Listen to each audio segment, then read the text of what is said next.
para todas, todos y todes. ¿Cómo Con estás, Rodri? Se va, arrancamos el programa. Ruido de ¿Cómo mate. andan? Sí, sticker. Puse... al indio no.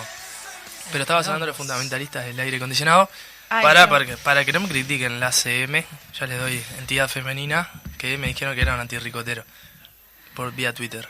No, yo no fui quien dijo No, eso. yo no dije nombre y apellido, de hecho no lo sé. Pero digamos que... No, bueno, o sea, no hay como muchas más opciones.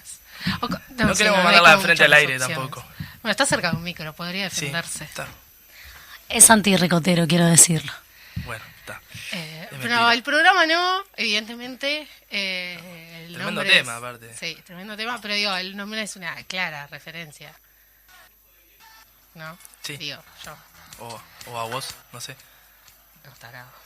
Tu voz es una clara referencia Ya sé. a los redondos, ¿te imaginas? Sí, pero bueno. Hemos Al escuchado Fede que se últimamente está más a vos convirtiendo, que al indio. al Fede que se está convirtiendo en un viejo conservador con esto del rap y esas cosas, que vos hagas el mero chiste de decir que es una referencia a vos y no a los redondos, probablemente le esté dando un ataque Pues cuando sí, escuche. a nuestros Quien está escuchas, escuchando en vivo cuando escuche esto nuestros del escuchas programa. más ricoteros puros y duros le vino una embolia a cada uno. Bueno, hicimos un programa sobre los redondos Sí, el año sí. pasado, así que podríamos pensar en hacer uno de otra banda. Bueno, ya tuvimos de la Caribe, Sí, podríamos hacer algo de movida tropical también, ¿eh? Algo pensando alguna otra. algo de cumbia, no sé en qué género. Hemos tenido murga también, candombe. Sí. Bueno, ¿Qué nos está rap faltando? ¿Qué género hemos urbano? tenido. De tango no hemos tenido nada. No, bueno, podríamos ver de alguien que venga a hablar un poco de tango, de las movidas que se hacen en plaza y eso más capaz que para el verano, porque ahora creo que no están. Sí, no, a mí igual me interesaría saber cómo está el tema de las juventudes con el tema del tango, del género. Yo Porque cuando no sé, cruzo, viste, en verano cuando están en plazas y eso haciendo, yo cuando cruzo, siempre hay como gente joven bailando también, o ahí tipo en la vuelta. Yo he ido alguna vez tipo y me he quedado como sentada mirando cómo bailan. sí, eso lo celebro, está buenísimo. Después se podría hacer también hablar un poco de las connotaciones medio depresivas que tenían las letras del tango y machistas. Y pues se podría dar una mirada en retrospectiva del género musical. Sí, yo no sé, analizar las cosas con los cosas viejas con contextos actuales nunca sale bien. No, pero bueno, pero a nosotros no nos gusta hacer las cosas bien. Ah, no, claro, eso sí, es verdad. O sea, estamos acá produciendo al aire. Claro, malinterpretar las cosas está buenísimo. Y hablar mal de la gente que no está también. Bueno, comenzamos con la lectura de ¿Quién no noticias. está? En este caso sí está Maru Torres, pero estábamos hablando mal de ella. Ah, bueno. Justo llegó. Arranco yo, Mari. ¿Qué te Bueno, parece? dale, porque estoy Montevideo Portal. En clave universitaria, ARIM sobre la rendición de cuentas. Es preocupante el mensaje del Poder Ejecutivo. El rector de la Universidad de la República dijo que a pesar de haber un crecimiento histórico de la matrícula, hay un deterioro de los recursos dados a la institución. Deterioro cero, le dieron. Sí, sí. El rector de la Universidad de la República, Rodrigo Arim, manifestó este domingo su preocupación tras el proyecto de rendición de cuentas presentado por el gobierno que no prevé aumento en el presupuesto sobre el Barodelar. En diálogo con Canal 10, el economista aseguró que es preocupante el mensaje del Poder Ejecutivo en clave universitaria, creo que lo leíste por tercera vez, porque no hay programas de la Universidad de la República contemplados en un momento muy particular, con un crecimiento en la matrícula absolutamente histórico, afirmó. O sea, bueno, el fruto no cae lejos del padre, ¿no? O sea, el gobierno de la calle Herrera en los 90 también fue crítico para el presupuesto de la universidad y enfocarse obviamente en el tema del presupuesto, de la cuestión educativa, que tiene autonomía, que tiene gobierno, no es casualidad, ¿no? La universidad tiene como sello posicionarse en los temas de la agenda pública del país y está en sus funciones y en sus cometidos desde su ley orgánica y el trabajar en pos de las necesidades del pueblo, y la universidad, que es la que produce las mayores investigaciones en el país, lo hace con eso, ¿no? Con la intención de democratizar el conocimiento y aportar también a la soberanía del país, y ahogar a la universidad sin aumento del presupuesto es también ahogar esas investigaciones y esa producción de conocimiento más independiente. No lo pude haber dicho mejor, no tengo nada para contar. Yo lo voy Yo a tengo bajar. algo para acotar, A que ver, no Maru. tiene nada, no es nada serio. Quiero saber si se pronuncia Arim o Arim, porque es algo que me preocupa. Creo que es Arim. ¿Arim? Arim, ok, gracias por O sea, tampoco saldarme. entendí mucho la diferencia de lo que vos dijiste, pero está... No, si el Arim. acento está en la A o está en la I. No, No, es Arim. Arim. nada, solamente eso era. Está, y yo para bajar un poco a tierra lo que dijo todo eso Maru, que fue un montón de cosas que yo jamás se me podría decir al aire. Mari. Mari, perdón. Tampoco podría haber dicho, es la pregunta de Maru. La rendición de cuentas es una porquería, fue una porquería la que presentaron. Lo bajo más a tierra. O sea, supongo que hay más noticias de eso porque tiene como muchas cuestiones. Las rendiciones de cuentas, bueno, son el presupuesto para todo el país, entonces abarca como muchas puntualizaciones, pero fundamentalmente educación. Cuando la semana pasada hubo una sesión eterna en la cual se acusaba a docentes sindicalizados por usar sus derechos sindicales de que eso era un robo a la plata del Estado, que haya más de 200 millones de dólares de recorte en este gobierno, desde que asumió el gobierno para toda la educación, habla de sus verdaderas... No queremos ser autorreferenciales, en realidad Nunca. sí, pero queda feo decirlo así al aire. Lo dijimos, ¿no? ¿Verdad? El lunes pasado nos llamaba poderosamente la atención cómo la ANEP se iba a juntar a ver el presupuesto que iban a presentar de cara a la rendición de cuentas y cuando fue presentado el viernes. Sí, o sea, estaban no, ya. fue todo el gabinete el que se reunió el lunes para la presentación del Nos llama la del atención coso. después el Es presupuesto decir, que dieron. No, claro, sí, supongo que cada cartera y cada organismo había ya planificado lo suyo y esa fue como la puesta a punto. ¿Viste? Como cuando te haces un trabajo en Claro. equipo y te dividís las partes y después las juntás. Sí, nunca Bueno. sale muy bien eso. Y no. A No, las pruebas pero aparte, últimas. ¿qué duró? 5 minutos la puesta a punto. Bueno, ¿qué vamos a hacer? 0 pesos. Bueno, está, chao, me voy para mi casa. Seguimos. Bueno, en este caso la UDELAR, obviamente, hasta que no entra al Parlamento, no tiene una incidencia, o sea, igual en el Parlamento no tiene, más allá de ir a quejarse y exigir que le den un aumento, pero digo, a diferencia de la ANEP, que sí las autoridades son parte del ministerio y pueden ahí también hacer su propio presupuesto, la universidad No tiene claro, esa potestad. depende de- Bueno, your turn. Perdón, colgué. La siguiente noticia es Bien. auspiciada por... Villa Española, la violencia y la dignidad. La decisión del Ministerio de Educación y Cultura de intervenir Villa Española generó durante toda esta semana una encendida polémica. Desde diversos ámbitos de la sociedad se señaló que había un castigo al club por la identificación del mismo con causas de derechos humanos, su labor social y solidaria en el barrio y el pronunciamiento de algunos de sus jugadores en temas contrarios al poder. También se destacó que Villa Española era molesto para los intereses que dominan el fútbol, por la posición de su plantel en defensa de los derechos de los jugadores y la postura institucional del actual directivo. En esta semana que pasó, se conoció un comunicado público del club en el que denuncian violencia y amenazas en su contra y anuncian renuncia. Textualmente indican, en el club intervinieron el MEC y la violencia. Y bueno, ya renunció la directiva y también renunció todo el equipo técnico.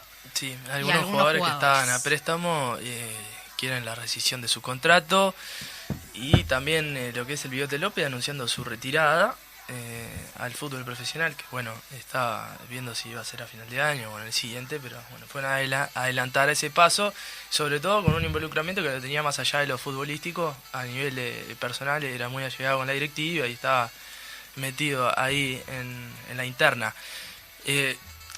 Quiero ser muy cuidadoso cuando hablo de este tema porque siento que tengo un punto rojo acá en la frente de un francotirador de una empresa ya que empieza con T.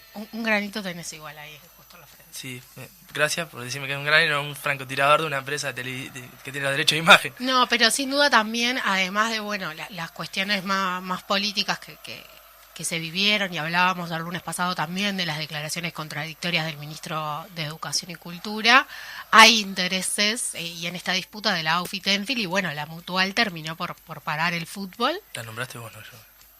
Ah. La Mutual terminó por parar el fútbol en esta escalada de violencia y bueno, y ahí sigue la disputa. Lo hablaba con un amigo y que también me surgía, ¿cómo puede estar pasando esto? Son procederes que son de otra época, de antaño, ¿no? Ir como a apretar, cagar a trompadas a ¿No alguien. pasó en Cerro hace un par de años? Claro, pero me sigue Pero- llamando la atención. O sea, ¿qué onda? ¿Por qué si no puede haber elecciones normales, una transición de una directiva a otra, tiene que haber siempre aprietes con respecto a la relación de los derechos televisivos? No deja de llamar la atención. Pero bueno, es moneda corriente desde que está en la década de los 90. esta empresa. Me parece muy Bambi tu preocupación. O sea, la entiendo, pero es como... Pensé que sabías más que yo de fútbol. Sí, sé, pero algo se avanzó un poquito. Se ve que estamos viendo los derechos de televisión muy cercanos. Avanzó y ahora hay un club intervenido. Sí, bueno, vamos a ver cómo depara. Como sigue. Bien, te toca, Rodri. Me toca a mí. La diaria. El gobierno propone derogar la ley de medios y restablecer normativa de la dictadura. De aprobarse las disposiciones contenidas en la rendición de cuentas, volvería a quedar vigente la posibilidad de establecer sanciones a las emisoras por perturbar la tranquilidad pública, me estoy poniendo un poco nervioso, o menoscabar la moral y las buenas costumbres. El proyecto de ley de rendición de cuentas enviado este jueves al Parlamento propone derogar la ley de servicios de comunicación audiovisual, aprobada en 2014 durante el gobierno de José Mujica, y restablecer la normativa aprobada por la dictadura que reguló los servicios de radiodifusión hasta ese año. Lo primero se conocía desde hace semanas, pero lo segundo es novedoso. El Ejecutivo quiere restituir normas de 1977 y 1984 que perseguían la disidencia en nombre de conceptos como la tranquilidad pública y la afectación a la nación. Me preocupé un poquito mientras iba leyendo. Sí, no, la moral y las buenas costumbres. Bueno, hay un proyecto de ley para modificar la actual ley SCA, la actual ley de medios, pero viene trancada desde el inicio del gobierno. O sea, entró la LUC al Parlamento y entró este proyecto de ley. O sea, casi como, bueno, asumo y lo primero que hago es una ley para mis amigos los dueños de los canales de televisión. Sí. Y está trancada esa ley y ahora dijeron, bueno, no la podemos destrancar, no sé qué hacemos, pum, derogamos de toda la ley. Que es una ley que la ley actual muy buena, que nunca llegó a aplicarse por completo, pero que tiene como principal objetivo desconcentrar los casi monopolios de comunicación que hay, porque en realidad tenés como 3 ahí grupos económicos que son dueños de prácticamente todos los medios de comunicación, y no solo medios de comunicación, ¿no? También estamos hablando de supermercados, etcétera, etcétera. Y bueno, la ley actual buscaba, intentaba, o por lo menos así se pensó, trabajar en pos de desconcentrar los medios, de transparentar también cómo se asignan las frecuencias, y bueno, todo eso es retroceder en favor de los intereses económicos de quienes tienen los medios de comunicación, porque ahí también hay una diferencia, ¿no? Cuando nosotros hablamos de libertad de expresión, y ellos en realidad cuando hablan de libertad de expresión hablan de libertad de empresa, ya ni de prensa, ¿no? Libertad de empresa y de sus intereses económicos. Sí, este segmento perfectamente se podría llamar Cerrando Puertas, ¿no? Hablamos de la empresa de los derechos de televisión futbolísticos y hablamos de los canales, Canal 4, Canal 10, Canal 12. Ah, lo dijiste vos. Y bueno, intercambiamos roles en ese sentido, pero sí, comenzaron sacando contenido a lo que era Antel y Vera Más, y dándole más recursos a lo que eran los canales abiertos, entre comillas, para después pasar contenido de calidad, ¿no? Lo que terminó viéndose el domingo. Que te pida la siguiente noticia. Bien, voy. La de... Puglia, ya la encontré. Puglia explotó contra Julio Ríos. A mí no me insultes porque te tiro una copa. En la noche de este viernes, el comunicador Sergio Puglia hizo honor al programa Polémica en el Bar, que integra como panelista, cuando su colega, el periodista deportivo Julio Ríos, estaba explicando el altercado en torno al paro del fútbol dictado por la Mutual Uruguaya. Puglia le replicó que no comprendía de qué hablaba. Comenzaron un tiro y afloje hasta que Ríos dijo la frase disparadora: "La Mirta Legrand uruguaya", dijo sobre Puglia en referencia a la conductora de televisión argentina. Puglia explotó en rabia: "A mí no me insultes porque te tiro una copa, a mí no me tomes el pelo", gritó el comunicador al tiempo que se levantó de su silla para dirigirse hacia Ríos. ¿Qué tenés para decir esta noticia? No, estuvo un poco opacado, no lo pudimos visualizar. Leí, pero está. No, estuvo. Es del viernes, ¿no? Sí, estuvo opacadísimo todo porque Argentina estuvo 3 días sin ministro de Economía. Entonces las redes. Pero ese es como medio normal en Argentina. Las redes estaban más. La presidencia anterior en eso. cambiaron 4 veces el ministro de Economía. Las redes estaban más preocupadas por eso que por Puglia. Duró poco, sí. Igual, pasa que no puedo hablar de este tema. Es como que estoy medio limitado porque capaz que... Vamos. Todavía no llegó, creo. Está bueno. Creo que estuvo mal las declaraciones del comunicador de La Valleja.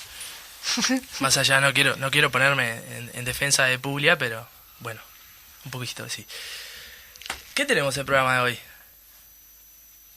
Tenemos Vos decilo. Ah, Déjame terminar el mate. sí, bien. Se va, agarrenos ahí, Mari. Sí, Se no, va dando estaba mate. buscando la otra noticia. Bueno, vamos a ir a una tanda comercial y después tenemos un programa especial porque vamos a estar hablando de lo que se nos avecina el día 7, que es el paro parcial general nacional. Y para ello tenemos invitados a 3 personas de diferentes mesas sindicales, como son Florencia Lemoine, Enrique Méndez y tenemos a Emiliano Mandase. ¿Cómo les va? Los presento. Y bueno, ya nos vamos metiendo de cara al bloque central que se nos va a extender. No vamos a tener columna el día de hoy porque tenemos para hablar largo y entendido en este programa que es de épica. Así que tanda musical, tanda comercial. Y volvemos con más de la mecha.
De la tanda comercial y como ya habíamos adelantado vamos a tener un programa especial con una gran mesa de conversación con 3 dirigentes del PIT-CNT, Florencia, Enrique y Emiliano. Y Emiliano. Exactamente. Bueno, ¿cómo andan primero, no? Buen día, ¿cómo andan ustedes? La representación también de SUTEL, ADES y del sindicato CONAPROLE. Presentarlos, ya estamos acá, un día bastante frío, pero mejor que la semana pasada, y pensando en lo que vendría a ser el paro general del próximo día 7, mejor. ¿Qué esperan para ese día? ¿Cómo está la convocatoria? ¿Cómo se está llevando adelante? Bueno, buenos días, gracias por recibirnos por acá. Sin duda, ya a muy poquitos días, incluso como lo decíamos, ultimando el mayor nivel de detalles. Incluso el día de hoy tenemos un frente de organización y propaganda con todos los sindicatos de la central, en la que, bueno, en ese mismo marco estaremos ultimando una serie de detalles. Una movilización que esperamos que sea muy participativa, muy amplia, con un contenido muy importante y sin duda que es fundamental pueda haber una gran expresión del pueblo uruguayo en el marco de esta movilización del PIT-CNT el próximo 7. Una movilización de carácter nacional, donde los plenarios intersindicales también desarrollarán actividades en las jornadas, en esa misma jornada, en los diferentes puntos del país, y donde a nivel central, a nivel de área metropolitana, estará esta movilización que, bueno, ya junto a nuestras compañeras y compañeros en los diferentes territorios, con las organizaciones hermanas, con las organizaciones sociales con quienes se ha venido trabajando, se viene desarrollando una coordinación para poder colocar así también el traslado para la misma, porque estaremos movilizándonos desde Torre Ejecutiva por 18 de julio, bajando por Paraguay, tomando Libertador y colocando el estrado allí a la altura de del Libertador entre Venezuela y Ramón Escobar, y ahí, bueno, habrá una amplia marcha que se desarrollará y donde, sin duda, con la plataforma amplísima que tiene este paro, no es básicamente un paro que atañe a lo que es la importancia para el trabajador y trabajadora afiliado al PIT-CNT nada más, sino al pueblo uruguayo en su conjunto. Estamos en el marco de este paro en defensa de la seguridad social, en defensa del trabajo, del salario, un paro en defensa de una rendición de cuenta con un gasto real para el pueblo y no básicamente con definiciones como las que ha venido tomando este Poder Ejecutivo a través de su presupuesto nacional y rendiciones de cuentas previas, donde ha tomado como prioridad la disminución del déficit fiscal, dejando a libre albedrío ese déficit humano que se ha generado dentro del país, dentro del Uruguay, donde han aumentado donde ha aumentado la pobreza, donde ha caído el poder adquisitivo del pueblo uruguayo, no solo de los salarios, las jubilaciones, los ingresos de los bolicheros, los almaceneros. El mercado interno ha caído de una forma muy importante en ese escenario, y es decisiones que se han tomado desde la órbita central por el Ministerio de Economía, el Ministerio de Trabajo, cuando definió las pautas salariales también. Y en ese escenario, bueno, está sobre la mesa eso, la defensa de las empresas públicas, la defensa del agua, o sea, una plataforma amplísima. Cuando hablábamos, por ejemplo, de la defensa del trabajo, por un lado tenemos lo que es la contraposición y la defensa vinculada a los impactos que se están llevando adelante las trabajadoras y los trabajadores a través de las reestructuras que las empresas vienen instalando adelante, con viento en la camiseta por el empujón que se han sentido muy representados por la coalición multicolor a través de las cámaras empresariales, que son la representación social de quienes hoy están al frente de la administración central. Pero al margen de esto, tenemos que decirlo también, hay 180.000 uruguayos que se anotaron para un salario de hambre durante 4 meses, como son los jornales solidarios, que apenas alcanzó a 10.000 personas ahora en este caso, y que en ese escenario termina siendo una necesidad cómo se va a dar respuesta a nivel central para esos 180.000 uruguayos, que en aquel entonces fueron 250.000 en el primer llamado que se anotaron. Bueno, las compañeras y compañeros de los jornales solidarios, del Plan ABC de Montevideo, que se están organizando también ellos mismos, bueno, también van a estar movilizando junto a nosotros, de la misma forma que nosotros invitamos así al resto de las organizaciones sociales a hacer suya esta movilización del próximo día jueves, ¿no? Hablamos de una movilización que tiene un espectro amplio, atacando diversos frentes y sobre todo diversos rubros. Un poco Enrique hacía alusión a eso. En esta especie de diván y charla que estamos teniendo, quería consultarle lo que puede hacer Emiliano o Florencia, a las personas que también no están capaz más arraigadas al movimiento sindical, ¿por qué se tienen que adherir y por qué tienen que ir a la movilización? Bueno, buen día también, gracias por la invitación. Y Enrique creo que planteaba el abanico, ¿no? O sea, el conjunto de las iniciativas que se vienen planteando por el movimiento sindical, de las movilizaciones, porque también es preciso ubicar el paro del 7 de este jueves en el marco de un junio plagado de movilizaciones con distintas expresiones que todas involucran al pueblo en general, al pueblo, a los sectores populares precisamente, a diferencia del gobierno que bueno, que es funcional a un sector mínimo de la sociedad y no es una cuestión conspirativa, ¿no? Es una real, o sea, ¿quién come la olla popular? ¿Quién está desempleado o desempleada? ¿Quién está sufriendo el impacto de los recortes de la educación? ¿Quién está sufriendo los apagones? ¿Quiénes estamos sufriendo todas las cosas que pasan a diario? Bueno, somos los sectores populares. El movimiento sindical, a través de los distintos sindicatos, en junio llevó adelante una cantidad de movilizaciones expresando cada una de estas cosas y bueno, confluimos ahora todos y todas este 7. Es una convocatoria, como bien planteaba Enrique, del movimiento sindical, pero que la plataforma abraza al conjunto de las grandes mayorías, o sea, a la población en general, al vecino, la vecina, al jubilado, la jubilada. No es estrictamente una plataforma reivindicativa, exclusiva incluso para los trabajadores organizados y organizadas, sino que es una plataforma que pretende responder o ubicar en el centro las necesidades de nuestro pueblo. Por eso la necesidad de convocar ampliamente y que, bueno, justamente no es un trabajo que implica, sí, determinados niveles de organización, pero principalmente en general el pueblo se está sintiendo convocado porque se siente representado por los intereses que defiende nuestro PIT-CNT. En ese marco es que nosotros estamos parados, trabajando, porque no es solamente con los sindicatos organizados, son las distintas intersociales que se generan a lo largo y ancho del país, intersociales que son espacios justamente de organizaciones sociales, organizaciones de cómo nuestro pueblo se organiza para enfrentar las distintas problemáticas que padece, y bueno, todo eso va a confluir a nivel nacional este jueves en el paro y la movilización, que es, en este caso, esta convocatoria para confluir toda la movilización del mes de junio, pero que obviamente no va a terminar y no es un objetivo en sí mismo la movilización, sino que es un punto también de inflexión en esta situación que estamos atravesando a los efectos de ubicar, bueno, la plataforma, los puntos centrales, cuáles son las necesidades de nuestro pueblo, a un gobierno que, bueno, que esperemos que sea sensible a la en esta oportunidad, porque no lo ha sido hasta ahora, a la movilización en la calle, aunque los medios de prensa no lo transmitan, que bueno, que sea una expresión popular como tenemos todos y todas históricamente, que la calle es nuestra y bueno, la habitamos de esa forma. Me dejaste el pie para hacerte una pregunta y elevarla también a los compañeros que están acá.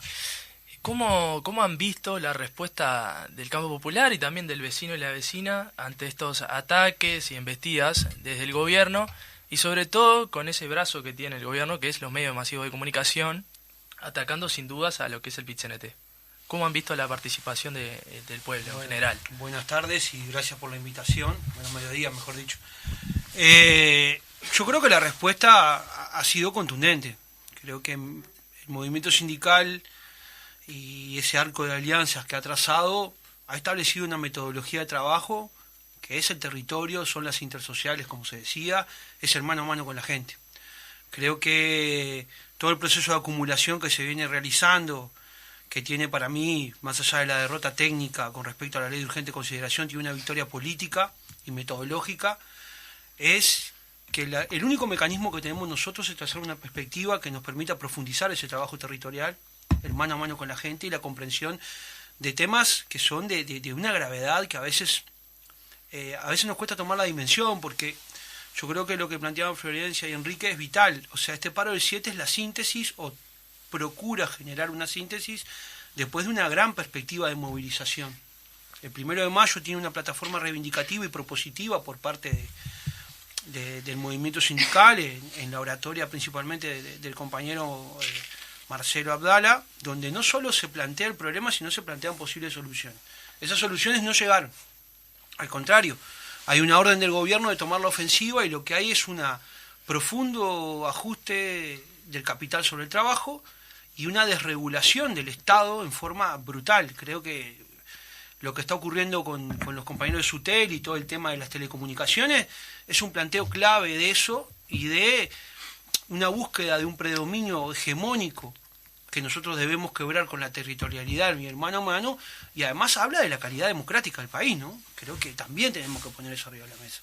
Entonces creo que se ha estado a la altura, se ha profundizado una metodología que, bueno, acá tenemos a uno de los principales responsables de organización, pero que esa capilaridad que logró adquirir el movimiento sindical junto con las organizaciones sociales durante el referéndum, nos trae una perspectiva que tiene esa lógica. O sea, creo que el movimiento sindical ha generado perspectiva, ha generado arraigo en la gente, su representatividad es indiscutible, pero tenemos que seguir profundizando en una perspectiva, por ejemplo, Congreso del Pueblo. O sea, seguir acumulando, porque aquella frase que se estableció que hay que tomar el centro del ring, bueno, se comprobó. O sea, el gobierno tomó la ofensiva y va por un ajuste estructural, y que no nos deja ninguno afuera. Entonces, ¿cómo nosotros logramos englobar y transmitir a la población que lo que hay es un ajuste estructural sobre los derechos y sobre el acceso democrático a las cosas, al conocimiento, a las telecomunicaciones, a la alimentación, bueno, a la vivienda, a la salud? Entonces, creo que ese es el principal desafío. Y el movimiento sindical tiene que, dentro de esa diversidad de problemas, ¿no? Porque si hablamos, hoy veníamos diciendo, bueno, en todos lados se prende fuego todo, ¿no? O sea, bueno, ¿cómo logramos sintetizar eso en organizar a la gente? Creo que ahí está el principal lío. Quería consultarles a cada uno más puntualmente, sacándolo del paro, y una pregunta más personal, a título personal, si avisoraban estos avances neoliberales antes de que asumiera o la calle Pou, cuando se conoció el resultado, ya más de 2 años de su asunción, si avisoraban, si tenían ese pensamiento, se preveían todo lo que podía pasar, este recorte al gasto público, el ajuste fiscal, las privatizaciones, la precarización laboral. ¿Ustedes tenían ese imaginario o fue mucho más allá? Bueno, nos han tildado de terroristas sistemáticamente, ¿no? Que hacíamos terrorismo. En algún momento hasta poniendo en jaque la independencia de clase del movimiento sindical, o sea, poniéndola en duda, ¿no? Cuando nosotros planteamos que los posicionamientos que se venían haciendo por parte del actual gobierno en medio de una campaña iban dirigidos a un sector de la población, más allá de los caramelos que tiraban en los actos, ¿no? De como, bueno, vamos a subir las tarifas y demás, que bueno, que fueron caramelos que quedaron en el bolsillo del gobierno, porque por la vía de los hechos no se repartieron porque se han ajustado sustancialmente. No estamos orgullosos de tener la razón o de haber... La realidad es esa, porque tener la razón de lo que vos anticipabas quiere decir que verdaderamente estamos embromados, ¿no? Pero sin duda, todo lo que anticipábamos se viene cumpliendo, ¿no? O sea, a ver, habían expresiones, la fruta no cae lejos del árbol, lo dijo el actual presidente, haciendo referencia a su padre, y hoy tenemos que nuevamente salir a defender las empresas públicas. O sea, hay elementos que nosotros planteábamos que no eran fantabulosos ni de magia, sino que tenían que ver con los planteos, con el posicionamiento político que venían teniendo.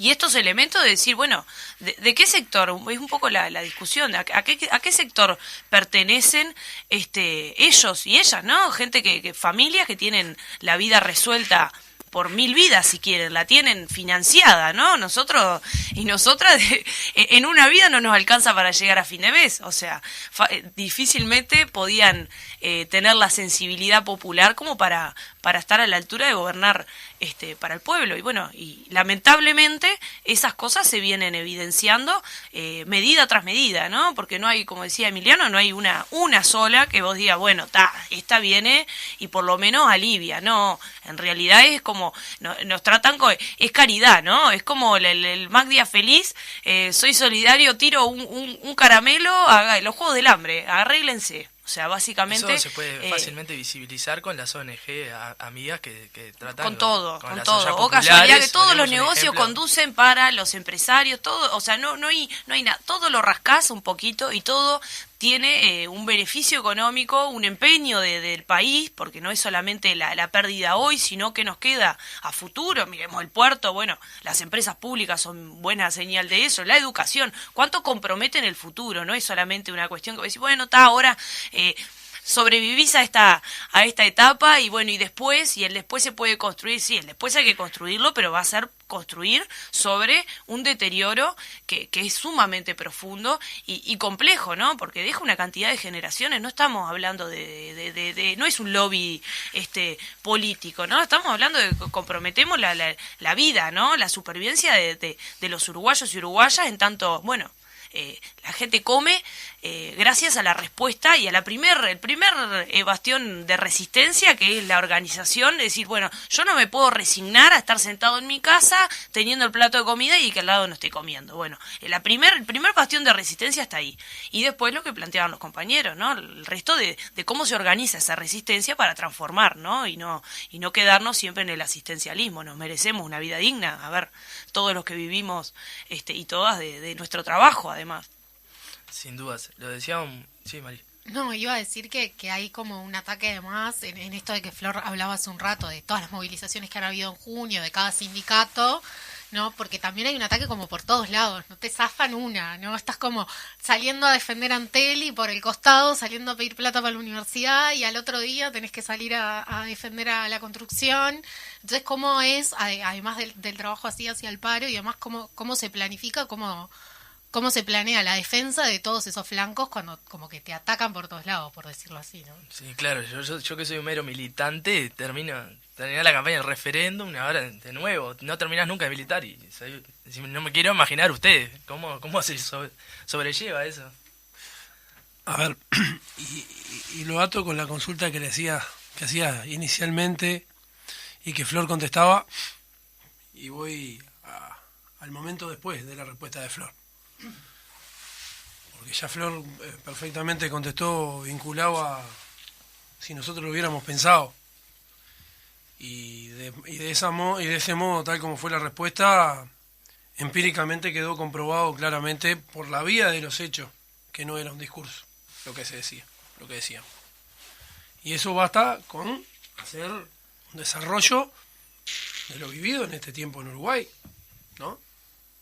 Basta con identificar y analizar las discusiones de las medidas que se fueron colocando, las definiciones en el marco de la ley, el recorte hacia los puestos de trabajo en la órbita pública, que eso fue bien fresquito al arranque, entre eso y el SICTRAC, el retirar el SICTRAC en el transporte y el decreto 90/20 fueron en el 1 de marzo.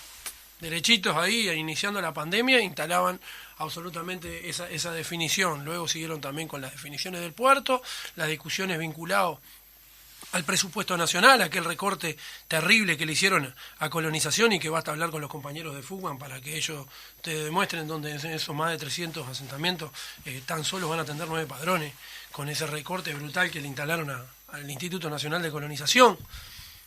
Ahora, si ponemos a mirar el presupuesto y cuántos estudiantes hoy se van a quedar sin beca, más de 2.000 estudiantes se van a quedar sin una beca. Bueno, y así todas las definiciones que fueron tomando fueron clarísimas. Hoy, nosotros lo decíamos en aquel entonces porque entendíamos que quienes negocian con nosotros en el marco de la discusión salarial, en el Consejo de Salario, las cámaras de industria, la Cámara de Comercio, los sectores agroexportadores, los ruralistas, son la representación social efectiva de quien hoy administra el país. Son ese 1% extremadamente, al que Flor hacía alusión, extremadamente privilegiado y que hoy no embolsilló porque ellos no lo llevan para el bolsillo lo llevan los trabajadores y los jubilados y los pensionistas, pero metió en sus cuentas bancarias los más de 9.000 millones de dólares en el mismo momento que se le impactó la pérdida salarial, la caída del más de 4.4% de poder adquisitivo de los salarios, la caída de casi 4% en las jubilaciones también de poder adquisitivo, el impacto extremadamente negativo, el proceso de precarización laboral que se ha ido instalando, las reestructuras que no paran, un sector, ¿no? Bueno, yo vengo de un sector que en este momento está en la cresta de la ola, la discusión de la situación conflictiva y supuestamente somos los que no queremos paz y no dejamos trabajar, el famoso supuestamente, ¿no? Pero vos decís, bueno, ¿y la paz para los trabajadores cuándo está? ¿Cuándo detienen las reestructuras que cierran sectores, que cierran plantas, pero no porque estén en crisis, sino para ensanchar la tasa de ganancia? Como lo hicieron con la planta de San Carlos en el caso nuestro, como lo hicieron con la planta de Salto en la multinacional francesa allá, como viven, hoy lo vive el sector metalúrgico, y así podríamos seguir en el medio de un proceso donde el mundo del trabajo está en una situación extremadamente compleja porque estamos viviendo un momento revolucionario en ese marco, ¿no? La revolución tecnológica automatizadora es brutal, lo único que ellos lo aplican para un solo lado, ¿no? En el marco, en el medio, y acá estoy hablando de varias cuestiones que tienen que ver con eso que vos preguntabas, cómo atendemos todos los frentes, ¿no?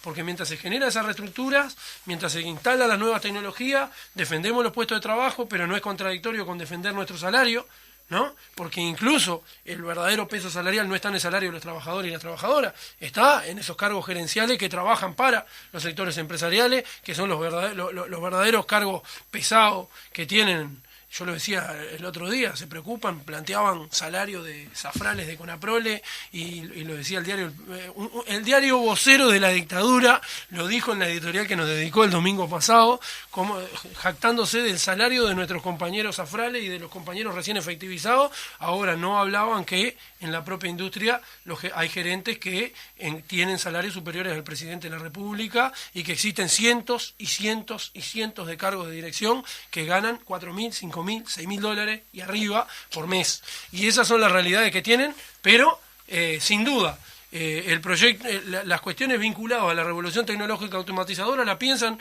en cómo aumenta la productividad y cómo recortan puestos de trabajo, pero en ningún momento se le cae pensar, primero, cómo defienden los puestos de trabajo para que no exista ese impacto, porque es defender el interés nacional, defender eso, pero a su vez también cómo van a aportar, por ejemplo, para esa reforma a la seguridad social en la que nosotros queremos hoy dar esa defensa fuertemente y que es centro principal, pero es bastión de ello, que la retuvieron por el propio referéndum, como retuvieron un montón de cosas, se maquillaron bastante y hoy la careta empieza a caer claramente, pero que ahora salen indiscriminadamente a salir a dar la batalla.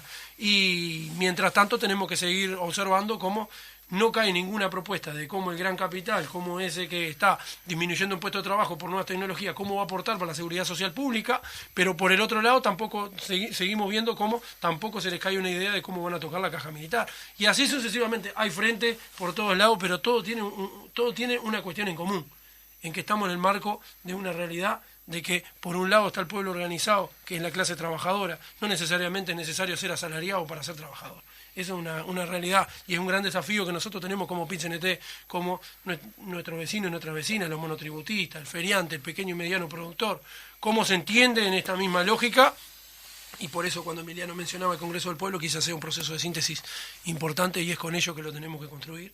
Pero en ese escenario, eso es lo que une todas las luchas, porque todos tienen un denominador común, y el denominador común es cómo se recorta para la grande mayoría y se termina definiendo para una minoría muy ínfima que no está solo dentro del Uruguay, está dentro del Uruguay y está afuera.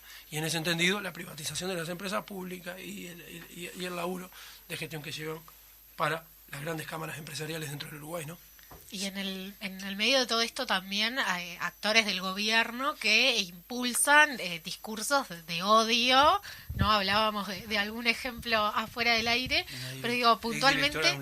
Ay, me lo perdí. Puntualmente y aprovechando que está Emiliano, creo que sin duda los docentes han sido los trabajadores más atacados discursivamente por este gobierno, ¿no? Bueno, estuvo el otro día la investigadora de FENAPES en la Cámara de Representantes, lo hablábamos en el primer bloque, ¿no? Acusando a docentes sindicalizados que usan su derecho sindical de robarle plata al Estado cuando millones de dólares en recorte para la educación. ¿Cómo se hace frente como a esos discursos que por un lado parece que calan o tienen receptividad, pero por el otro lado también el año pasado las elecciones que hubo de CFE y de CODICEN, el respaldo que tuvo los trabajadores organizados fue, bueno, lo decías vos hoy, ¿no? Es indiscutible.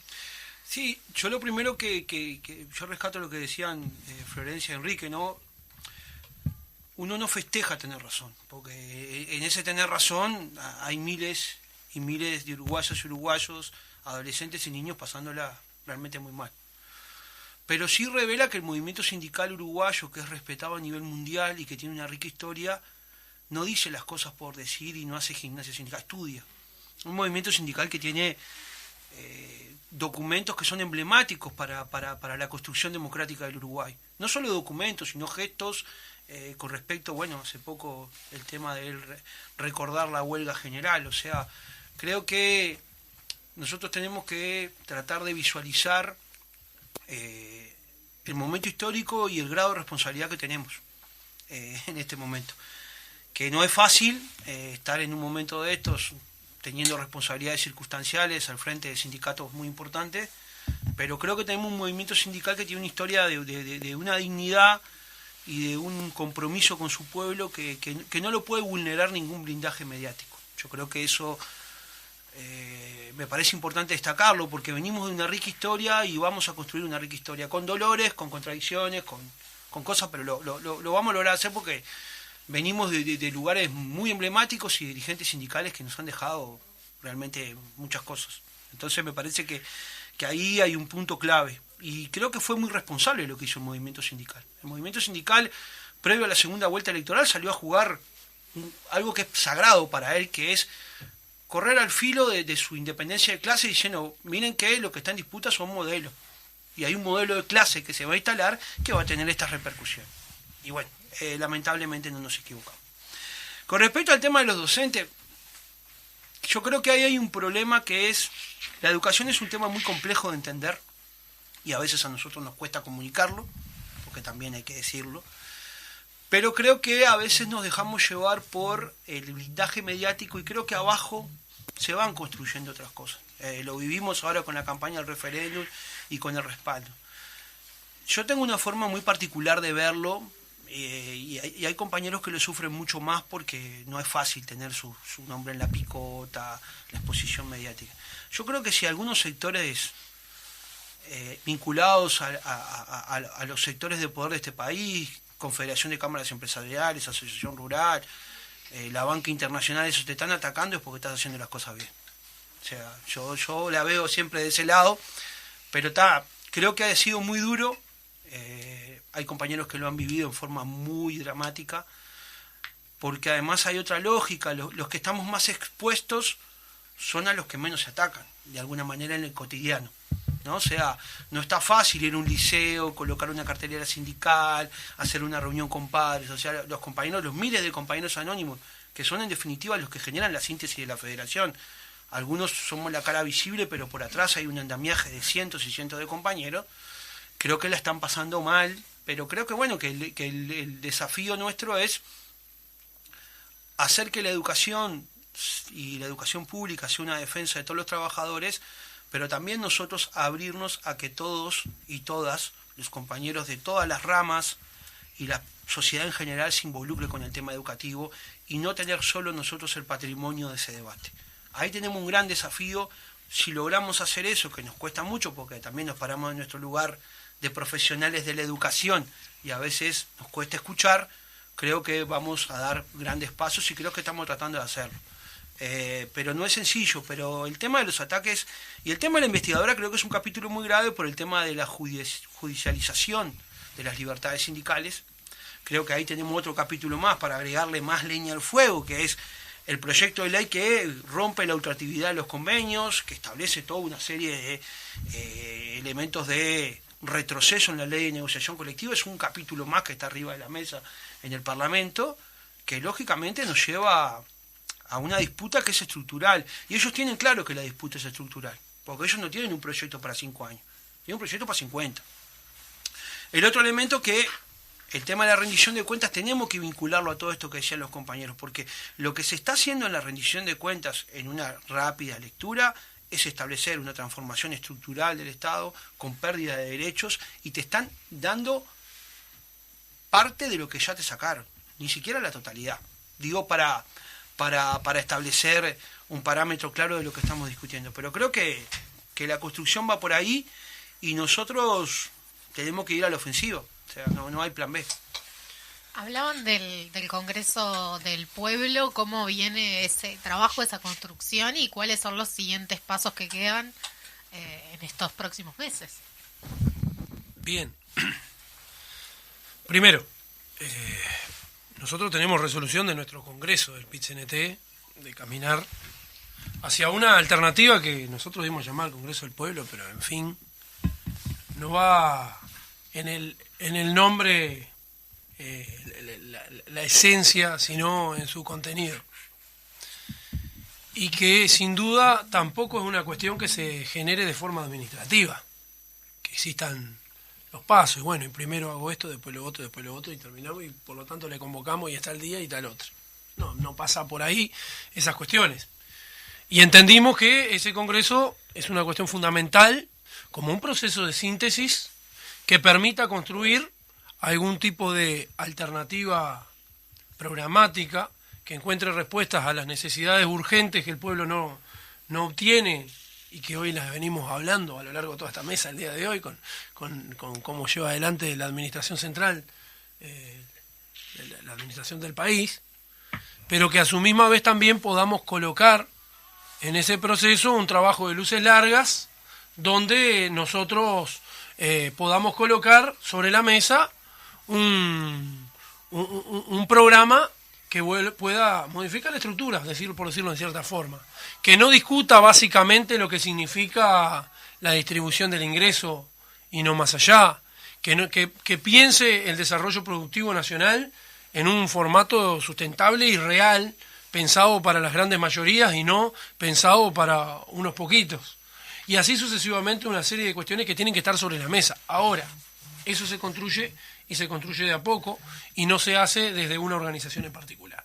Entonces, nosotros entendemos que en este momento el proceso fundamental es cómo nosotros continuamos en ese proceso de acumulación que se generó a lo largo del proceso del referéndum, que unificó y trabajó el campo popular en su conjunto en defensa de los derechos, en el marco de una ley muy regresiva, pero que también estuvo en el marco de una discusión, de un proceso de trabajo, de una intersocial que se construyó en el país. Y ese proceso de la intersocial es fundamental y central. ¿Para qué? Para que ese gran bloque popular pueda seguir organizándose y trabajando. Y que desde ahí se vean las propias necesidades y realidades de poder salir a convocar y construir un proceso desde el pie, donde las asambleas ciudadanas se puedan dar en las diferentes localidades y territorios del país, donde los barrios estén organizados en su conjunto, donde las organizaciones puedan llevar sus diferentes propuestas, donde incluso el propio tejido de alianza que uno puede pensar de cara hacia un Congreso del Pueblo es muy superior al trabajo que uno puede llegar a desarrollar en el marco de una intersocial, donde las organizaciones sociales nos organizamos básicamente, pero es en ese seno que se va a trabajar y se va a convocar si en algún momento es posible llevarlo adelante. Entonces, sin duda, hay un proceso de trabajo que es constante, que es continuo, que tiene que ser muy minucioso, muy cuidadoso, con el respeto suficiente que merece cada organización para trabajar de forma conjunta, pero para poder construirlo, como lo decimos, con los barrios, para poder construirlo desde el pie, para poder llevar a una discusión fraterna y real y lo más amplia posible, para poder colocar sobre la mesa una gran alternativa del campo popular que diga, bueno, por acá pasan las grandes cuestiones de nuestro país, que son necesidades reales del pueblo, que tiene que construirse. Hoy estamos en el proceso de trabajo donde debemos avanzar hacia el fortalecimiento de esa intersocial que tuvo su inicio en su comienzo y que, bueno, el día de hoy debe continuar fortaleciéndose. Eso que mencionaban hace un momento, cómo hacemos para atender tantos frentes, sin duda, tantos frentes abiertos son los que en algún momento llevan a que algunos procesos se enlentecen en el proceso de trabajo y nos lleva a concentrar más energías en un escenario que en otro. Pero en ese trabajo es que nosotros debemos seguir avanzando desde el plano intersocial para luego dar un paso superior que tiene que ver con, de repente, si así lo entiende la intersocial en su momento, cuando se la esté convocando y se esté trabajando, será con el Congreso del Pueblo trabajado con todas las organizaciones desde el pie, como recién lo mencionábamos. No es menor, y para que no se me pase en toda la nota, quiero dejar desde acá claramente, y ya que estamos hablando de diferentes organizaciones sociales, un saludo para nuestras compañeras de Sindicato Otras, que en el día de hoy nos encontramos en el Día Nacional de la Trabajadora Sexual. Compañeras que la han pasado de forma brutal y totalmente espantoso, impactado fuertemente por las definiciones que se han tomado en esta administración, como así también otra que sí lo habrán sufrido en el marco de la propia pandemia, y que bueno, y que ya ven cuestiones que se profundizaron ahí porque ya se venían arrastrando, ¿no?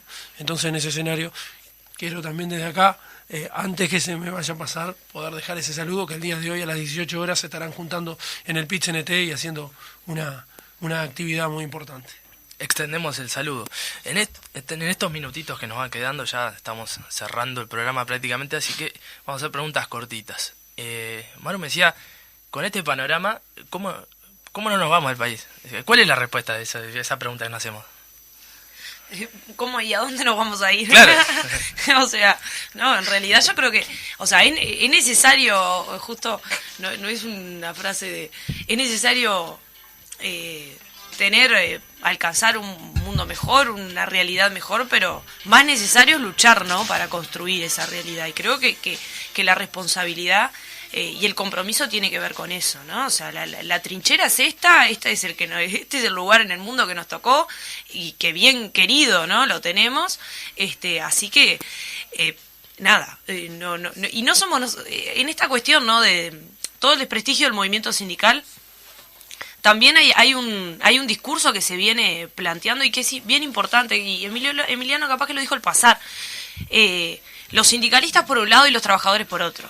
No, somos todos trabajadores. Yo soy trabajadora de Antel, soy trabajadora de Planta Externa, vivo de mi salario, estoy sindicalizada, estoy organizada y tengo responsabilidades coyunturales en la dirección del sindicato. Pero soy ante todo trabajadora, no es los sindicalistas por un lado, somos trabajadoras y trabajadoras con responsabilidades y no hay absolutamente nada que hagamos nosotros. Podemos salir más en la foto, menos en la entrevista, lo que fuera, pero no hay nada que hagamos nosotros solamente solos y solas, sino que es el conjunto, ¿no? Que en esta cuestión de quién aísla a quién, también es necesario reafirmar que los trabajadores y trabajadoras no estamos aislados, que estamos justamente unidos, estamos organizados en el movimiento sindical y que no son 2 o 3 dirigentes, somos trabajadores y trabajadoras en todos lados. Yo estoy acá, pero simultáneamente hay una cantidad de compañeros y compañeras en SUTEL, en el conjunto de los sindicatos, desplegando absolutamente todo lo que estamos planteando, porque lo que planteamos nosotros puede quedar precioso en un papel, pero si no tiene carne, no tiene defensa, no tiene compromiso, no tiene